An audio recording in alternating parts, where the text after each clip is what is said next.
will work tirelessly to keep drunk drivers off the road. Keep the Tears, guilt, and a stunning embrace. Can forgiveness heal the deepest wounds? In a courtroom heavy with grief, a father hugs the woman who killed his toddler, shocking everyone present. This is the raw, emotional world of courtroom apologies and unexpected mercy, where killers confront their crimes and victims' families face impossible choices.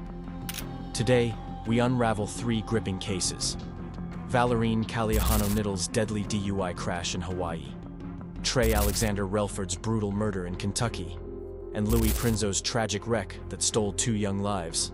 These stories aren't just about guilt, they're about the extraordinary moments when humanity triumphs over heartbreak.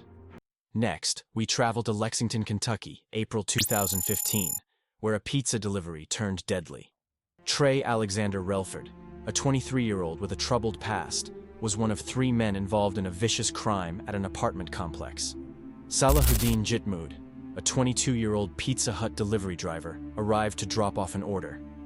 Instead, he was ambushed, stabbed multiple times, and robbed of cash and his phone. The attack was brutal.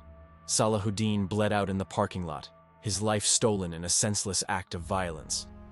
Relford, the only one indicted, faced charges of complicity to murder, complicity to robbery, and attempted evidence tampering. Evidence showed he planned the robbery, even downloading an app to mask his phone number to evade detection. At his 2016 hearing, Relford pleaded guilty, facing a potential death penalty.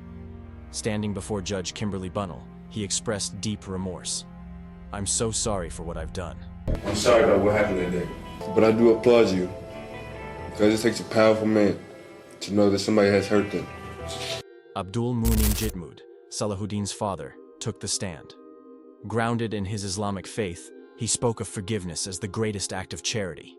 In a stunning moment, he forgave Relford, embracing him and encouraging a new path. "I don't blame you." I'm not angry at you for being hurt of hurting my son. "I'm not angry at all. The devil misled you." He forgave Relford on behalf of his son and late wife, leaving the courtroom in awe. Even Relford's mother thanked the Jitmoud family, tearfully offering condolences. And Judge Bunnell sentenced him to 31 years in prison. The forgiveness didn't erase the punishment, but it transformed the courtroom into a space of profound humanity, a testament to the power of mercy in the face of loss. We begin in Hawaii, May 2009, where a mother's reckless choice shattered a family forever. Valerine Kaliahano-Nittle, a 34-year-old woman from Oahu, was no stranger to the island's vibrant community.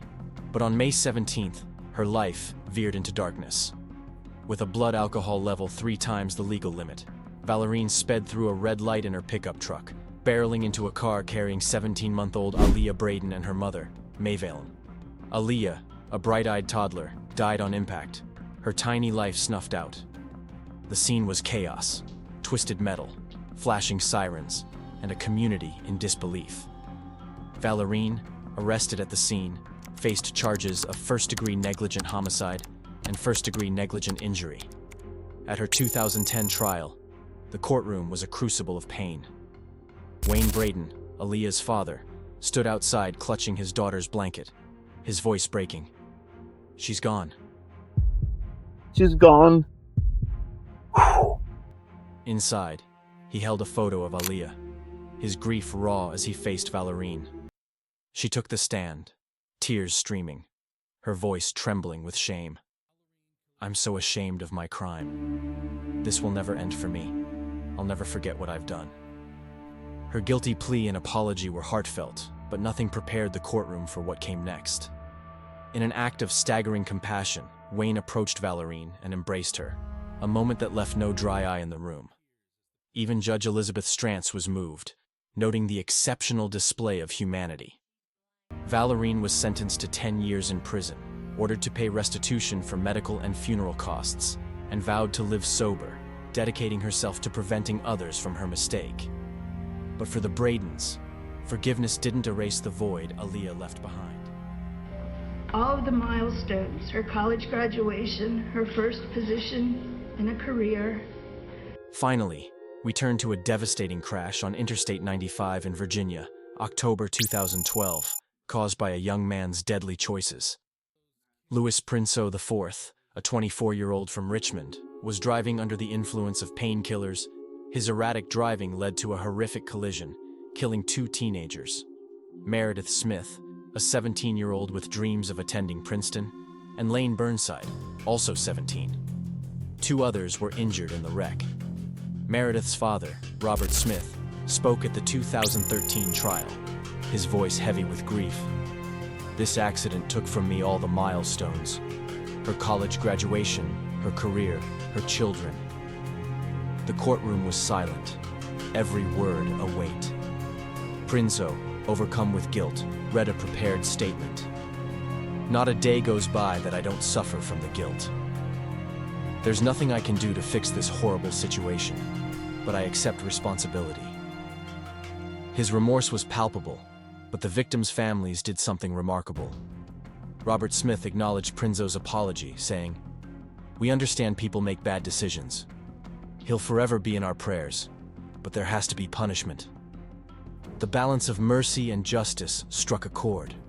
Judge Margaret Spencer sentenced Princeau to 16 years in prison, 19 years of probation, $8,000 in restitution, and a 5-year license revocation. The family's forgiveness didn't erase the consequences, but it offered a glimpse of healing amid the wreckage. These cases, Valerine's tearful plea, Relford's redemption through forgiveness, Princeau's somber accountability, reveal the complex dance of guilt and grace in the courtroom. They challenge us to ask, can an apology mend a broken heart? Can forgiveness coexist with justice? From Hawaii's highways, to Kentucky's courtrooms, to Virginia's interstates, these stories highlight the human capacity for compassion, even in the darkest moments. They push us to rethink accountability, not just for the guilty, but for systems that fail to prevent such tragedies. What would you do in these families' shoes? Share your thoughts below. Thank you for watching. Stay with us for more stories that stir the soul and demand change.